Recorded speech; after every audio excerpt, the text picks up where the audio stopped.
Budi memegang selembar kertas bertuliskan bilangan 61%, Dinda bilangan 0,7, Ade bilangan 0,68, dan Yuda bilangan 5/9. Pertanyaannya adalah urutan anak yang memegang kertas bilangan mulai dari yang terkecil berdiri paling depan adalah titik-titik. Nah, di sini pertama kita cek dulu untuk Budi ya. Budi ini 61%. Kemudian Dinda berapa? 0,7. Kemudian Ade berapa di sini? 0,68. Lalu Yuda, berapa Yuda? Yaitu 5/9. Oke, kalau kita mau bikin urutan, nanti ini kita buat ke bentuk desimal ya. Nah, dari sini untuk bentuk desimalnya 61%, artinya apa? Artinya itu 61 dibagi 100. Oke, 61 dibagi 100 itu 0,61. Nah, sedangkan Dinda tetap ya 0,7 karena desimal. Kemudian Ade 0,68. Yang terakhir Yuda 5/9. Kita coba 5 dibagi 9 itu berarti 5 dibagi 9 nggak bisa, jadi 0, ya. Tambahin 0 di belakang, berarti 9 dikali berapa yang mendekati 50, yaitu dikali dengan kali 4 ya, sorry kali 5 ya, dikali 5. Kalau dikali 5 itu berarti 45 dikurang 10 dikurang 5 itu 5. Nah, kemudian diturunkan lagi, tambahin 0, berarti 0, 50 sama juga ya 5, jadi 45. Nah, atau seterusnya, sehingga kita tuliskan di sini hasilnya 0,55. Berarti semua datanya sudah bentuk desimal, yaitu Budi, Dinda, Ade, dan juga Yuda. Nah, dari sini kita lihat, kita urutkan dari yang terkecil ya. Yang terkecil yang mana? Yaitu si Yuda ya. Berarti ini yang pertama, kemudian yang kedua, ketiga, dan keempat. Nah, dari yang terkecil pertama Yuda, kemudian Budi, kemudian Ade, kemudian Dinda. Jadi opsi jawaban yang benar itu adalah Yudi, Budi, Ade, Dinda, yang A ya. Oke, ini salah satu contohnya. Diketahui skala peta di atas adalah 1 berbanding 1.250.000. Jika jarak antara kota Gresik dan kota Malang pada peta adalah 8 cm, maka jarak sebenarnya kedua kota tersebut adalah, nah dari sini kita cek untuk skalanya, yaitu 1 berbanding 1.250.000. Nah, perhatikan untuk bagian yang satu ini adalah pada peta, sedangkan ini sebelahnya sebenarnya.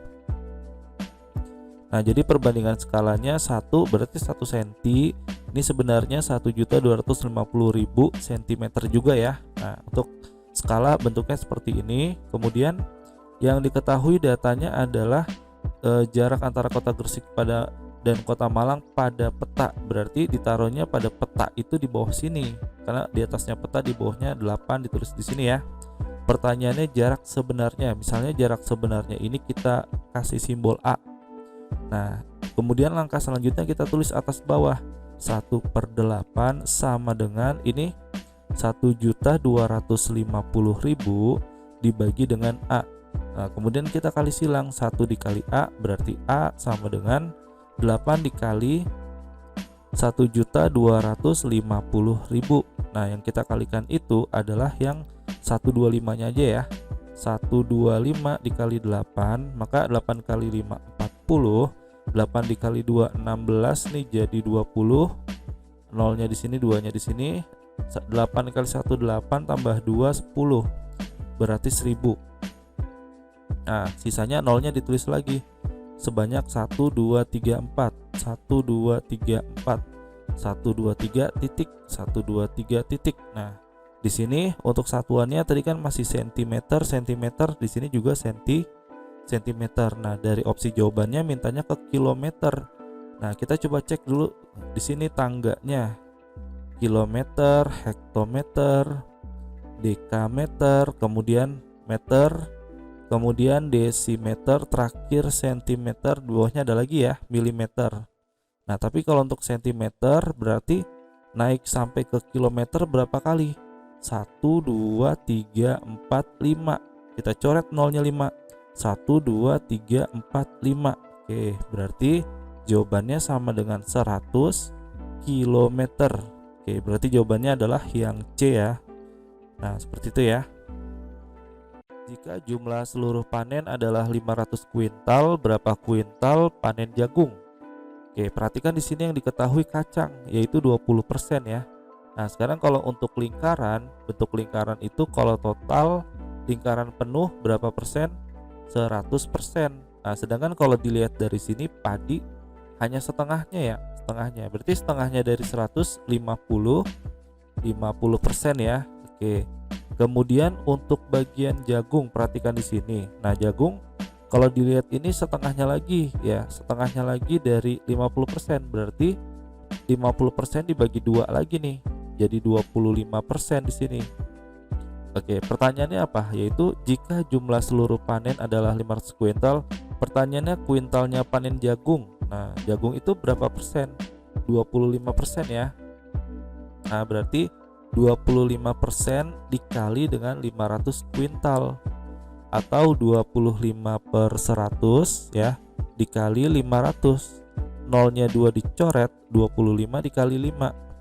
Jadi 25 dikali 5, 5 kali 5 25, 5 kali 2 10, 10 tambah 2 12. Jadi 125 kuintal jawabannya, yaitu yang B ya. Oke, seperti itu ya. Pada saat terbang pada ketinggian tertentu, suhu di dalam pesawat adalah 21 derajat Celcius. Nah, sedangkan suhu di luar pesawat 34 derajat Celcius. Di sini setiap naik 80 meter, suhu udara di luar pesawat akan turun sebesar 0,5 derajat Celcius. Jika ketinggian pesawat naik 2400 meter, pertanyaannya berapakah suhu udara di luar pesawat? Nah, jadi pertanyaannya hanya di bagian luar pesawat ya. Nah, kita lihat di sini suhu di luar pesawat itu 34 derajat Celcius. Kemudian setiap naik 80 meter. Nah, 80 meter jadi gini. Misalkan pertama kali suhunya 34 derajat Celcius. Kemudian setiap naik berapa? 80 meter ya. 80 meter suhu udara di luar pesawat akan turun ya. Turun sebesar 0,5 derajat Celcius. Ya, dikurang 0,5 ya derajat Celcius berkurang.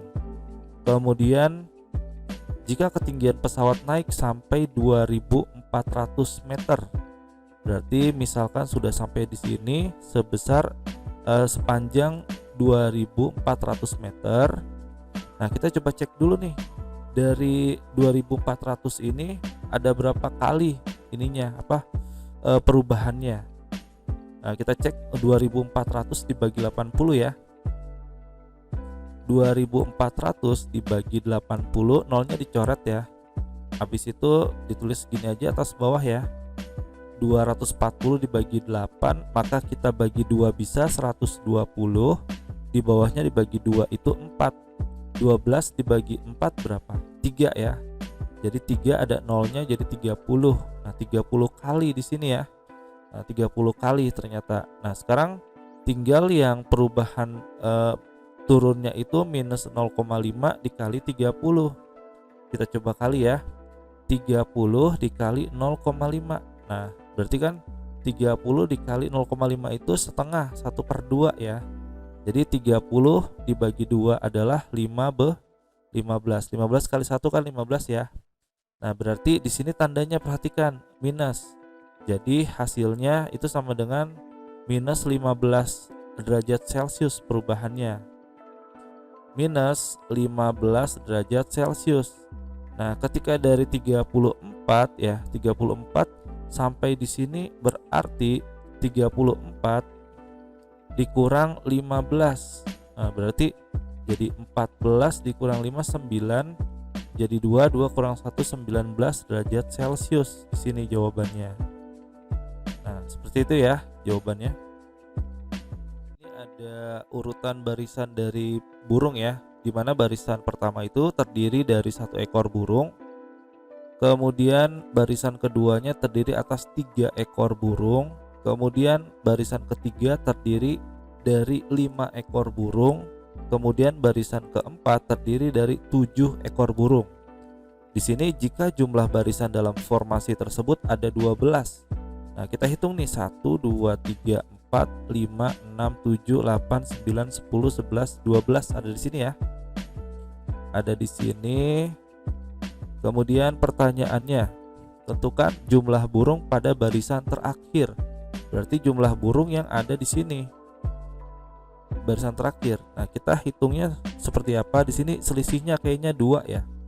1 ke 3 tambah 2, 3 ke 5 tambah 2, 5 ke 7 tambah 2. Oh, nambah 2 terus nih. Berarti 7 tambah 2 9, tambah 2 11, 11 12 13 14 15 16 17 18 19 20 21 22 20 23. Oke, di sini ada 23.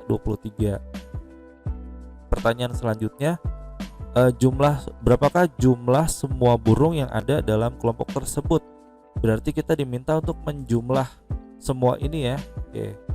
Nah, kita gunakan cara rumus yang jumlah aja ya, yaitu jumlah atau sum dari berapa angka di sini 1 2 3 4 5 6 7 8 9 10 11. Jumlah 12 angkanya ya, yaitu angka 12 ini nanti dibagi 2. Ini selalu dibagi 2 dari rumusnya ya. Kemudian buka kurung. Nah, kita masukkan angka yang pertama. Taruh di sini 1 ditambah dengan angka yang terakhir 23. Nah, jadi kita hitung sama dengan 12 dibagi 2 itu 6. Buka kurung, 1 ditambah 23 24. 24 dikali 6 berarti 6 kali 4 24, 6 kali 2 12, 13 14. 14, jadi 144 jumlahnya. Ada 144, jadi jawabannya adalah yang B. Oke, seperti itu ya. Gambar berikut merupakan sebuah roda putar yang dibagi menjadi 24 bagian. Seseorang memutar panah yang dapat berhenti di sembarang bagian roda apabila terdapat 1/24 bagian berwarna hitam. Hitam ya, di sini adalah 1/24. Kemudian ditambah dengan 1/12 bagian putih. 1/12. Kemudian 1/8 bagian merah ya. Bagian merahnya itu 1/8 dan sisanya berwarna hijau dan kuning dengan bagian yang sama. Berarti kalau di sini A untuk bagian hijau, bagian yang kuning juga A juga ya. Kuning. Oke. Nah, perhatikan ini sama dengan 1 ya, karena kan satu buah lingkaran ini aslinya 1. Kemudian dipecah-pecah seperti ini. Berarti nanti totalnya sama dengan 1 di sini. Nah, sekarang kita perhatikan bagian penyebutnya atau bagian bawahnya. Nah, bagian bawahnya ini kan 24, 12 sama 8 ya. Kita samakan semua nih. Biar jadi angkanya biar sama semua. Berarti lebih enak, lebih gampang yang patokannya 24. Artinya yang angka 12 ini biar sama jadi 24 dikali berapa? Dikali 2, betul? Oke, terus yang 8 biar jadi 24 dikali 3. Nah, perhatikan ya. Kalau bawahnya dikali 2, maka atasnya juga dikali 2.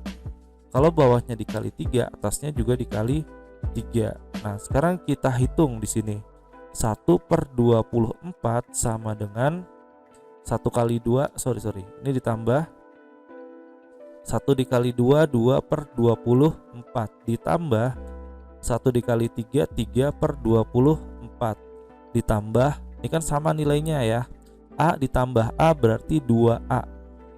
Nah, sama dengan 1. Nah, ini tinggal atasnya ditambah dulu. 1 tambah 2 tambah 3 berarti 6 ya. 6/24 ditambah 2A sama dengan 1. Nah, kita sederhanakan dulu nih si 6 sama 24 biar mudah menghitungnya ya. Yaitu jadi 1 di bawahnya 4. Jadi 1/4 ditambah 2A sama dengan 1. Kemudian berarti 1/4 ini pindah ruas. Jadi 2A ini sama dengan 1 dikurang 1/4. Nah, ini cara gampangnya. Perhatikan nih, kalau 1 di sini berarti 1 itu sesuai yang bawahnya di sini ya. Biar sama, 1 itu kita rubah jadi 4/4. Kenapa? Karena kan kalau 4 dibagi 4 hasilnya berapa? 1 ya. Oke, berarti tinggal sekarang kita hitung, jadi 2A sama dengan 4 dikurang 1 jadi 3/4. Kemudian 2 di sini dikali ke bawah jadi 3/2 kali 4. Hasilnya 3/8. Maka peluang tanda panah berhenti pada bagian kuning adalah 3/8. Oke, seperti itu ya jawabannya.